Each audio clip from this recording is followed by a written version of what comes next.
Soy un oficial de búsqueda y rescate del Servicio Forestal de los Estados Unidos, y tengo algunas historias que contar. Parte 3.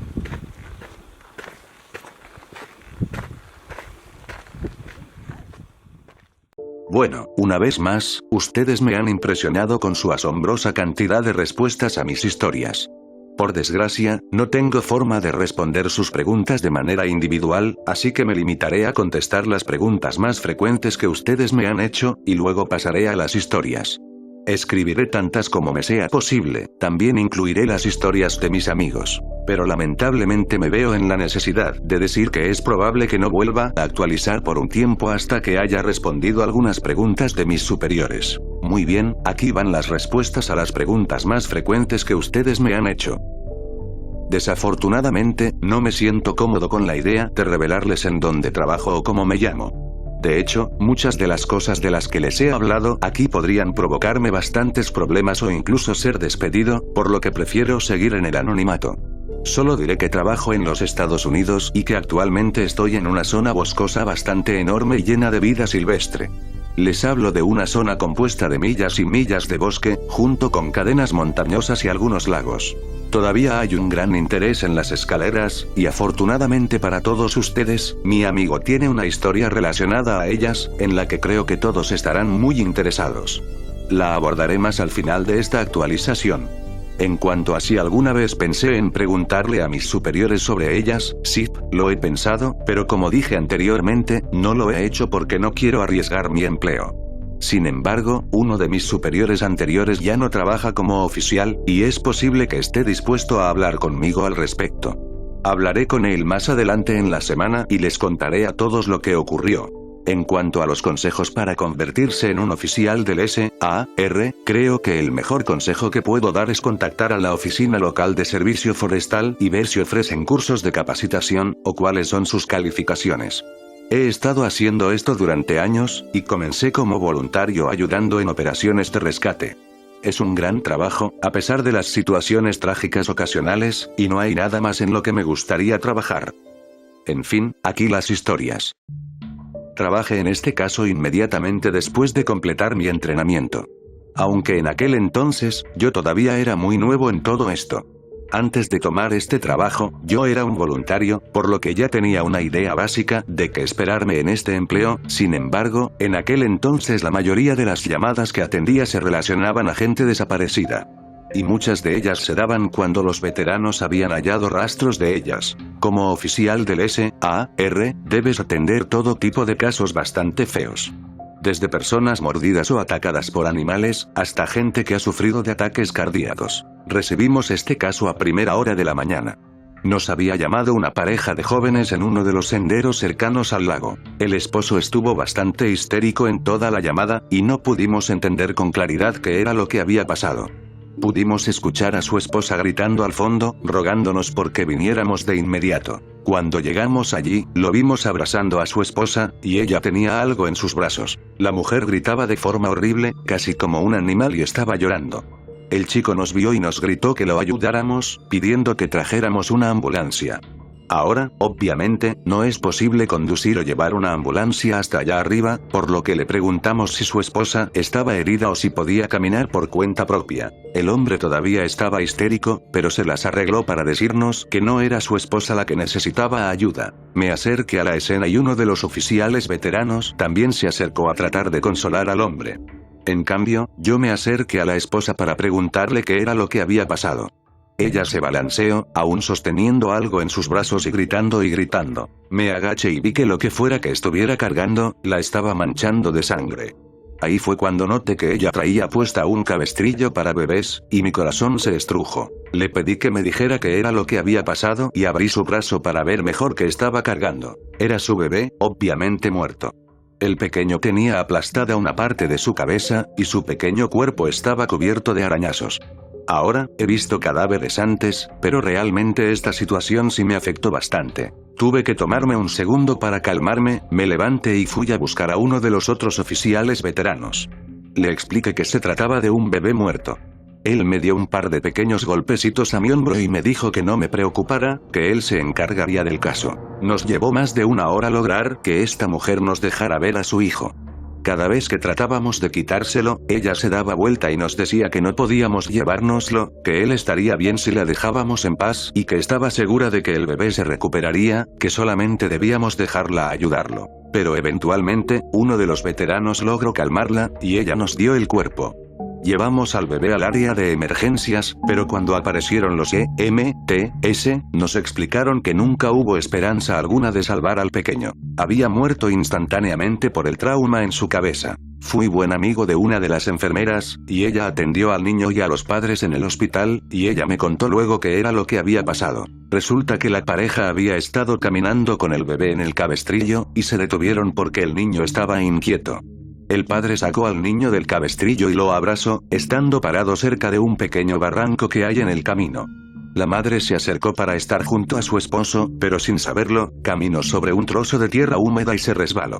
Ella cayó sobre el padre y este dejó caer al niño, el bebé terminó cayendo a una altura de 20 pies y acabó chocando contra el suelo rocoso en el fondo del barranco.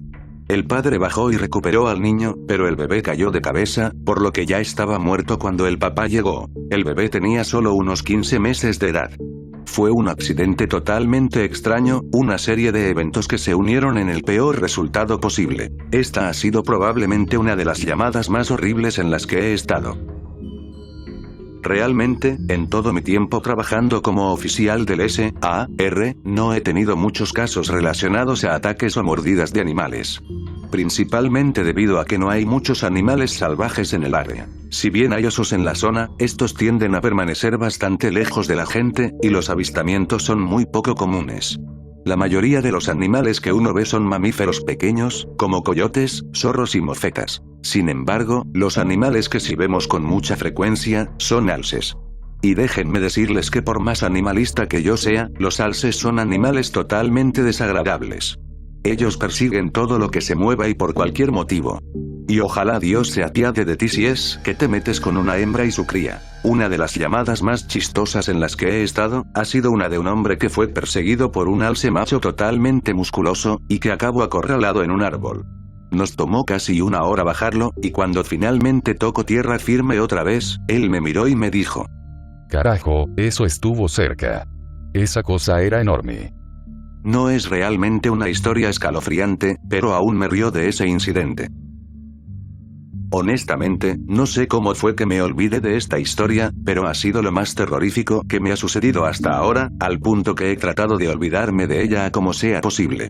Supongo que por eso no la recordé inmediatamente. Como alguien que pasa literalmente todo su tiempo estando metido en el bosque, no me puedo permitir asustarme por cosas como estar solo o quedarme atrapado en medio de la nada.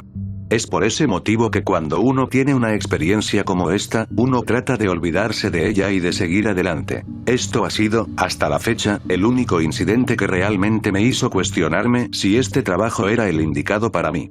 Realmente no me gusta hablar mucho de esto, pero haré todo lo posible para recordar. Según recuerdo, esto tuvo lugar al final de la primavera. Fue una típica llamada relacionada a un niño desaparecido. Una niña de 4 años se había alejado del campamento de su familia y no había vuelto en 1 o 2 horas. Sus papás estaban preocupados y cuando llegamos, nos dijeron lo mismo que casi siempre dicen todos los padres en estos casos. Mi hija nunca se alejaría de nosotros. Ella siempre fue muy obediente con la regla de no alejarse. Ella nunca había hecho algo como esto. Les aseguramos a sus papás que haríamos todo lo posible por encontrarla, y nos dispersamos en una formación de búsqueda estándar. Hice equipo con uno de mis buenos amigos y comenzamos a hablar un rato mientras buscábamos a la niña como usualmente hacemos. Sé que suena insensible, pero cuando has estado en esto durante mucho tiempo, te terminas volviendo insensible. Se convierte en la norma, y creo que hasta cierto punto debes aprender a desensibilizarte para poder estar en este trabajo. Buscamos unas buenas 2 horas, yendo más allá de donde creíamos que estaría, e íbamos saliendo de un pequeño valle cuando algo nos hizo detenernos al unísono. Nos congelamos y nos miramos el uno al otro, y había una sensación rara en el ambiente. Era casi como la sensación que uno tiene cuando un avión se está despresurizando. Los oídos casi se me salieron y tenía esta sensación rara de haber caído desde unos 3 metros de altura. Estaba por preguntarle a mi amigo si había sentido lo mismo, pero antes de poder hacerlo, escuché el sonido más jodidamente fuerte que he escuchado en toda mi vida. Se oía casi como un tren de carga viajando a toda velocidad, pero el ruido parecía venir de todas direcciones, incluso parecía provenir por encima y debajo de nosotros. Mi amigo trató de gritarme algo, pero no lo escuché a causa de este ruido ensordecedor. Comprensiblemente asustado, miramos a nuestro alrededor, tratando de encontrar la fuente del sonido, pero ninguno de nosotros vio nada. Por supuesto, lo primero en lo que pensé fue en un terremoto o en un derrumbe de rocas, pero no estábamos cerca de ningún acantilado y aun si lo estuviéramos, el derrumbe ya nos habría alcanzado. El sonido siguió y nosotros tratamos de gritarnos el uno al otro, pero incluso estando muy juntos, no podíamos escuchar nada más que ese sonido. Entonces, tan repentinamente como el ruido comenzó, se detuvo. Como si alguien hubiera activado un interruptor para apagarlo. Nos quedamos allí por un segundo, perfectamente quietos, y lentamente los sonidos normales del bosque volvieron.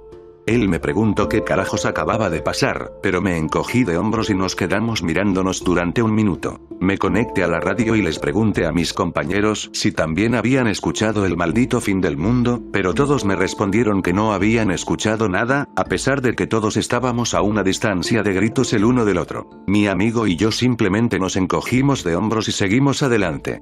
Alrededor de una hora más tarde, todos hablamos por la radio y ninguno había hallado a la niña. La mayoría de las veces, no continuamos las búsquedas cuando llega a la noche, pero como realmente no había nada que nos dificultara la búsqueda en esta ocasión, algunos decidimos continuarla por cuenta propia, incluyéndome a mí y a mi amigo. Procuramos mantenernos cerca y gritábamos su nombre cada 2 minutos.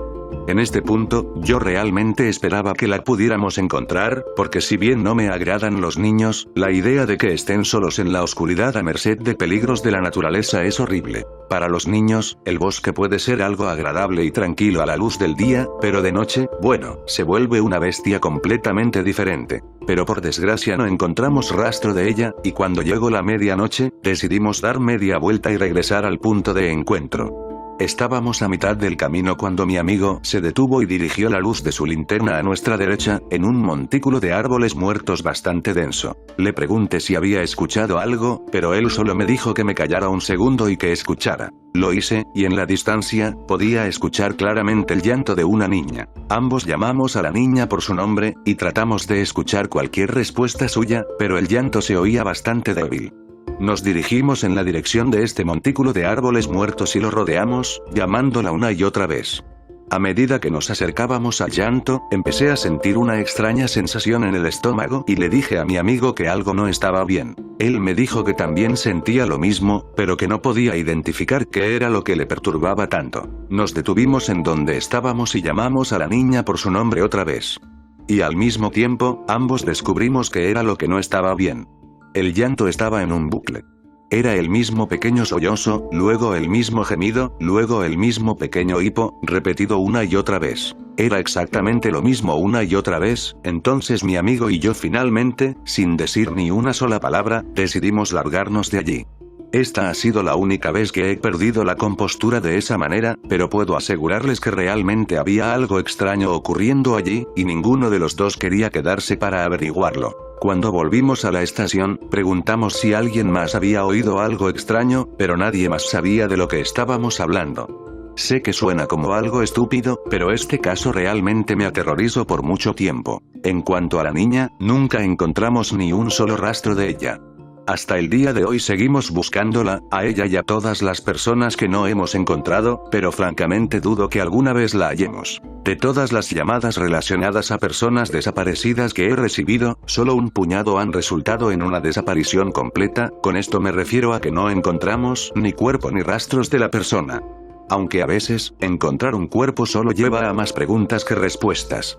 Estos son algunos de los cuerpos que hemos encontrado que se han vuelto infames en nuestro historial de gente desaparecida. Un adolescente cuyos restos fueron hallados casi un año después de su desaparición.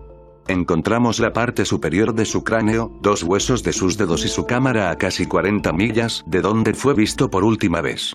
La cámara, por desgracia, fue hallada destruida. La pelvis de un anciano que había desaparecido un mes antes. Eso fue todo lo que encontramos. La mandíbula inferior y el pie derecho de un niño de 2 años en el pico más alto de una cresta en la parte sur del bosque. El cuerpo de una niña de 10 años con síndrome de Down, casi a 20 millas de donde ella había desaparecido. El forense determinó que ella murió por exposición 3 semanas después de desaparecer. Toda su ropa fue hallada intacta, con excepción de sus zapatos y su chaqueta. Había bayas y carne cocida en su estómago cuando le hicieron la autopsia. El forense dijo que parecía como si alguien la hubiera estado cuidando. No hubo sospechosos identificados. El cuerpo congelado de un bebé de 1 año, encontrado en el tronco hueco de un árbol, una semana después de desaparecer a 10 millas del área donde fue visto por última vez.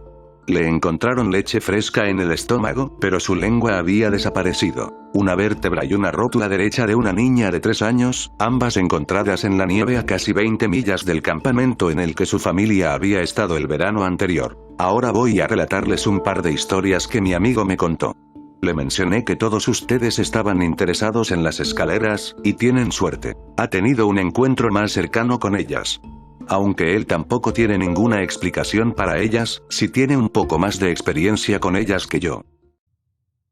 Mi amigo ha sido oficial del SAR durante aproximadamente 7 años, comenzó cuando estaba en la universidad y tuvo una experiencia muy similar a la mía cuando se encontró por primera vez con las escaleras. Su entrenador le dijo casi lo mismo que me dijo la mía, ya saben, que no debía acercarse, tocarlas o subirlas. Durante el primer año, él obedeció completamente esa regla, pero al parecer su curiosidad le ganó, y en una llamada se separó de la búsqueda y fue a ver un conjunto de ellas. Dijo que las escaleras estaban a unos 10 kilómetros del camino donde una adolescente había desaparecido, y que los perros estaban siguiendo su rastro.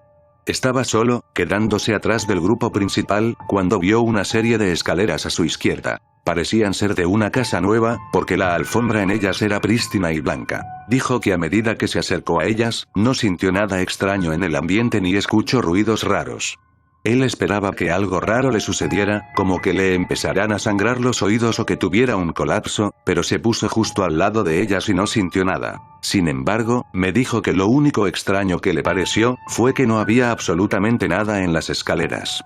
No había suciedad, hojas, polvo, nada. Y no parecía haber signos de actividad animal o de insectos en el área, lo cual le pareció extraño. Era como si los animales o la naturaleza en general estuvieran tratando de evitarlas a toda costa, al punto en que parecía que esa parte del bosque se había vuelto estéril por culpa de ellas. Tocó las escaleras y no sintió nada, excepto ese tipo de sensación pegajosa que obtienes cuando pones una alfombra nueva. Asegurándose de que su radio estuviera encendida, subió lentamente las escaleras. Dijo que fue algo bastante aterrador, porque por la forma en que habían sido estigmatizadas, no estaba realmente seguro de lo que le iba a pasar. Dijo que esperaba que algo raro le pasara, como que fuera enviado a una dimensión paralela o que fuera abducido por un ovni. Pero llegó a la cima y se quedó allí mirando alrededor. Pero, dijo que cuanto más se paraba en el escalón superior, más sentía que estaba haciendo algo muy equivocado. Él me lo describió como la sensación que tendrías si estuvieras en una parte de un edificio del gobierno en la que no deberías estar. Como si alguien fuera a arrestarte o dispararte en la cabeza en cualquier segundo. Trató de sacudirse para quitarse esa sensación, pero esta se hizo más y más fuerte, y ahí fue entonces cuando se dio cuenta de que ya no podía oír nada. Los sonidos del bosque habían desaparecido, y ni siquiera podía oír su propia respiración. Era como un tipo de tinnitus extraño, horrible, pero más opresivo. Volvió a bajar y se reincorporó a la búsqueda, y no mencionó nada de lo que había hecho a nadie. Pero, me dijo que la parte más extraña vino después. Su entrenador lo estaba esperando en el centro de bienvenida después de que la búsqueda terminara por el día, y arrinconó a mi amigo antes de que pudiera irse. Me dijo que su entrenador tenía una mirada de ira intensa y él le preguntó qué sucedía. ¿La subiste? ¿Verdad? Le preguntó el entrenador a mi amigo. Mi amigo dijo que eso no fue formulado como una pregunta. Él, viendo que obviamente su entrenador sabía lo que había hecho, le preguntó cómo lo sabía. El entrenador solo negó con la cabeza. Porque no la encontramos. Los perros perdieron su rastro. Mi amigo preguntó qué tenía que ver eso. El entrenador le preguntó cuánto tiempo había estado en las escaleras, y mi amigo dijo que no más de 1 minuto. El entrenador le dio una mirada realmente horrible, casi muerta, y le dijo que, si alguna vez volvía a subir otra escalera, sería despedido inmediatamente. El entrenador se alejó, y supongo que nunca respondió ninguna de las preguntas que mi amigo le ha hecho al respecto desde entonces. Mi amigo ha estado involucrado en una gran cantidad de casos de personas desaparecidas, donde nunca se encontró rastro de ellas. Mencioné a David Paulides, y mi amigo me dijo que podía confirmar que la gran mayoría de sus historias son precisas. Dijo que, en la mayoría de las veces, si no se ha encontrado a la persona de inmediato, se le hallará semanas, meses o años después, en lugares a los que normalmente se le habría hecho imposible llegar. Una historia suya, la cual realmente destaco para mí, fue una relacionada a la desaparición de un niño con una discapacidad mental grave. El niño desapareció de un área de picnic a fines del otoño. Además de la discapacidad mental, también tenía discapacidades físicas, y sus padres explicaron una y otra vez que simplemente no podría haber desaparecido. Dijeron que era imposible que simplemente hubiera desaparecido, que alguien había tenido que llevárselo. Mi amigo dijo que buscaron a este chico durante semanas, yendo millas fuera del rango aceptado, pero fue como si nunca hubiera estado allí.